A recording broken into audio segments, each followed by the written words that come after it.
Halo,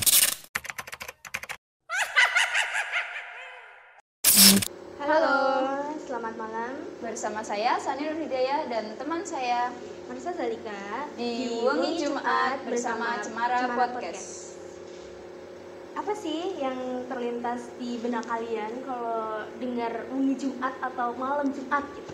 Mungkin kebanyakan sih mikirnya itu tentang setan-setan ya. Kalau enggak ya horor, berbau horor gitu. Tapi ya bisa aja yang lainnya. Jawabnya yasinan itu juga termasuk ya, atau pengajian. Iya, amalan-amalan malam Jumat itu juga benar. Bisa. Tapi di sini kita mau bahas seputar hal-hal yang mungkin tidak semua orang mengalaminya. Iya. Bisa dibilang hal-hal mistis gitulah. Di sini kita bukan bahas yang tadi amalan-amalan tadi. Iya. Kita di sini ya sharing-sharing atau cerita-cerita dari teman-teman yang udah memberikan cerita mereka tentang pengalaman mereka yang bisa dibilang di luar dugaan, bisa di luar hal-hal yang kita yang tidak bisa dilihat oleh mata telanjang mata biasa ya. Iya. Biasanya seperti mungkin itu. Hanya orang-orang yang diberi istimewa oleh yang kuasa atau bisa dibilang ya namanya itu indigo anak indigo yang katanya bisa melihat makhluk-makhluk, merasakan, bahkan mereka juga bisa komunikasi berinteraksi dengan mereka secara langsung. Di sini kita akan membacakan beberapa cerita dari teman-teman kita yang telah membagikan pengalaman mereka ya. Ya, benar sekali. Tentang hal-hal mistis yang mereka alami. Mungkin udah dari dulu tapi masih keingetnya sampai sekarang, itu sering ya Kak kalau kayak gitu. Dan bisa juga mereka mungkin masih ada ketakutan tersendiri yang bahkan takut untuk diceritakan. Makanya ada kita diceritakan di sini. Gitu. Sekarang kita mulai ke cerita pertama aja kali ya Kak. Baik.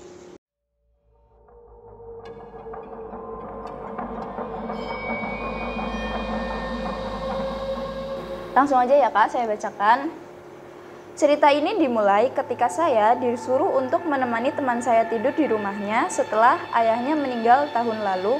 Mohon maaf jika sedikit menyinggung. Pada awalnya normal-normal saja sampai beberapa bulan berlalu saat teman saya pulang dari Lampung setelah menjenguk saudaranya. Tepat beberapa hari setelah dia pulang pada tengah malam, kami mendengar suara burung gagak yang keras tepat di belakang rumah sekitar jam 12 malam. Pada awalnya kami masih biasa saja, tapi lama-kelamaan suaranya semakin keras dan kami kemudian mengecek keluar dan suara burung itu menghilang. Karena sudah malam, kami memutuskan untuk tidur beberapa hari setelah kejadian itu.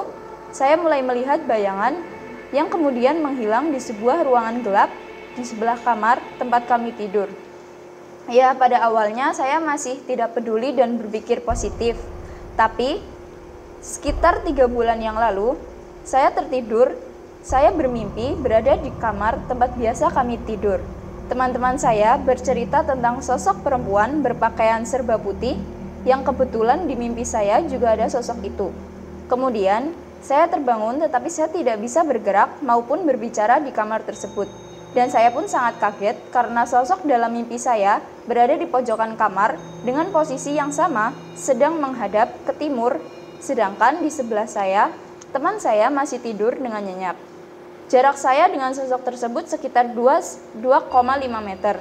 Saat itu tubuh saya bergetar sendiri dan saya mencoba untuk tetap tenang sambil mencoba menggerakkan tubuh saya sekuat tenaga sekaligus membaca ayat kursi sebanyak 3 kali.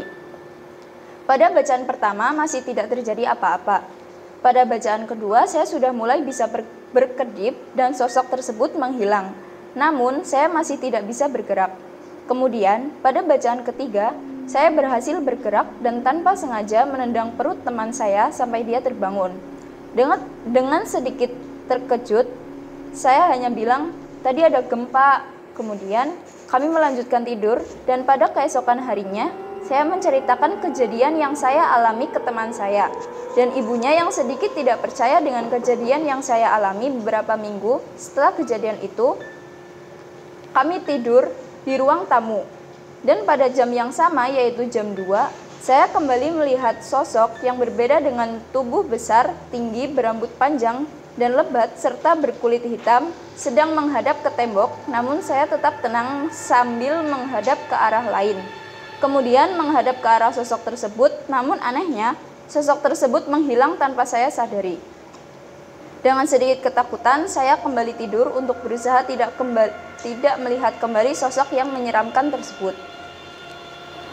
Pada keesokan harinya, saya kembali bercerita tentang kejadian yang saya alami tersebut kepada teman saya dan ibunya yang kaget dengan kejadian tersebut. Sekian cerita pengalaman saya, sebenarnya masih banyak pengalaman lainnya, tapi saya bercerita ini saja. Mungkin sampai itu. Kayaknya kalau masalah itu ada sebutannya ya?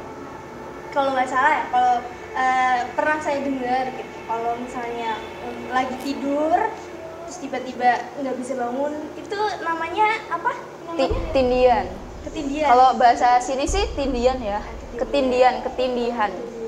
Jadi itu ngerasain emang kayak mimpi, kayak mimpi kayak asli. Ya gimana ya? Susah dijelasin. Soalnya kalau bangun tuh ngiranya tuh pasti mimpi, tapi rasanya tuh real beneran. Gitu. Emang tapi itu emang kayak bener-bener nggak bisa bangun gitu. Iya.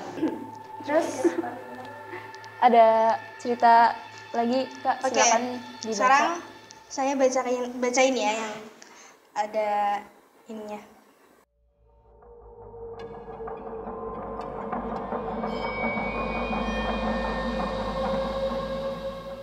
Ini sebenarnya cerita temanku. Dia di kamar sebelahku. Waktu itu study tour, nginep di sebuah villa study tour nih. Nah, yang cewek tuh dapat kamar di bawah. Kelasku itu kebagian kamar yang pojok sendiri, namanya Kamboja. Nah, dari pertama kali masuk aja udah kerasa tuh vibes horor-horor gitu, baunya kayak bau kembang. Mana nama kamarnya bunga Kamboja, tau lah bunga itu apa artinya. Singkatnya, kita kan sampai di kamar malam. Terus, nah waktu pas pada tidur tuh sekitar jam 12 malam. Temanku dengar showernya nyala sendiri kayak ada orang yang mandi. Padahal posisinya itu waktu tidur pada tidur semua, nggak ada yang melek. Nggak mungkin ada yang mandi tengah malam. Lah, semua aja pada takut pas masuk kamar. Setelah kejadian shower itu, temanku kebangun lagi karena emang udah nggak nyaman, nggak bisa tidur lagi setelah dengar suara orang lagi mandi itu. Dia lihat teman sebelahnya kok ngelamun. Ada apa nih dia ngelamun? Kenapa nih? Terus sambil nyisir rambut gitu. Ngapain tengah malam sisiran? Kok hawanya panas ya? Lilin. Bener-bener lagi sisiran. Terus pandangannya kosong. Nah paginya dia tiba-tiba marah-marah, nggak tahu kenapa, kayak orang kesurupan gitu. Padahal nggak ada kejadian yang bikin dia emosi sebenarnya. Sebelumnya, mana ada yang bilang ada yang lihat orang rambut panjang di pojok Mirip. depan kamar. Pokoknya waktu itu pengen cepet-cepet pulang pokoknya. Mana sebelumnya kita habis main wahana rumah hantu. Nah, cuma gitu sih. Tapi saya merasakan emang kalau misalnya ada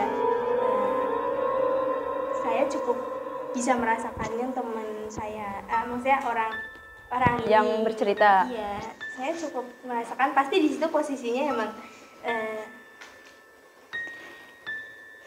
lebih menegangkan ya. Ya menegangkan. Kalau Pasti kayak di gitu, situ mungkin kalau saya mungkin udah lari minta tolong atau keluar gitu. Kalau Kak Marsha sendiri itu pernah nggak sih ngalamin hal-hal mungkin yang kayak hal-hal mistis gitu, mungkin diisengin, yang kata diisengin setan atau apalah itu, pernah? Kalau saya sih alhamdulillah nggak pernah. Cuma teman-teman saya tuh sering banget Tidak pernah cerita gitu. Cuma saya alhamdulillahnya nggak pernah. Kamu sedih? Kok ditarik lagi? Masa? Masa? Apanya yang gerak? Gak tahu. Ini kertasnya jatuh. Sumpah gue gak tahu loh ya. Sumpah gue tahu loh ya. Mungkin lanjut ke cerita selanjutnya ya, Kak.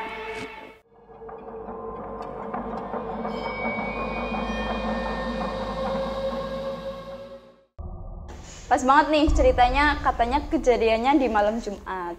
Malam Jumat. Yang di rumah sendirian, mungkin bisa sih sekarang buka ayat kursi. Perbanyak. Iya. Yasin. Jadi kejadiannya di malam Jumat. Waktu itu Umiku kebangun tengah malam sekitar jam 1:30. Umiku ngeliat abiku bangun dari kasur, terus langsung tergesa-gesa ke kamar mandi.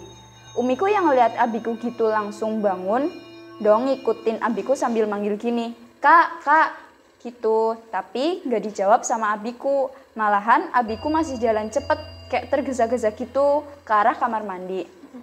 Umiku merasa khawatir plus gemeteran gak tahu kenapa. Pas sudah sampai di kamar mandi, abiku masuk terus tutup pintu keras. Umiku di luar nungguin. Seketika Umiku ingat kalau abiku lagi ada di luar kota. Ini merinding beneran. Pipiku merinding beneran. Kalau yang cerita kayak gini. Terus di situ Umiku lemes banget sambil mikir, itu siapa? Terus habis itu Umiku ngeberaniin diri buat buka pintu kamar mandi. Beneran ini. Pas dibuka nggak ada siapa-siapa dong. Refleks, Umiku langsung balik badan, jalan secepatnya ke kamar sambil istighfar.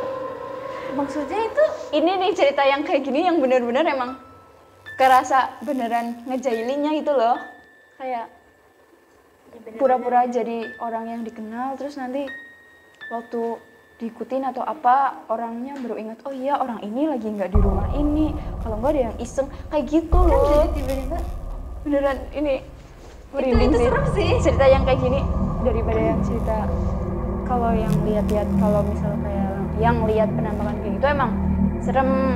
Ya saya juga rasanya takut, tapi kalau yang kayak gini lebih ngefeel, lebih kerasa bener-bener kalau mereka tuh emang suka. Kejahil. Iya, saya berani, tapi kayak gini. Merinding. Bocah iki kudu melu aku balik, jujuk nang anah.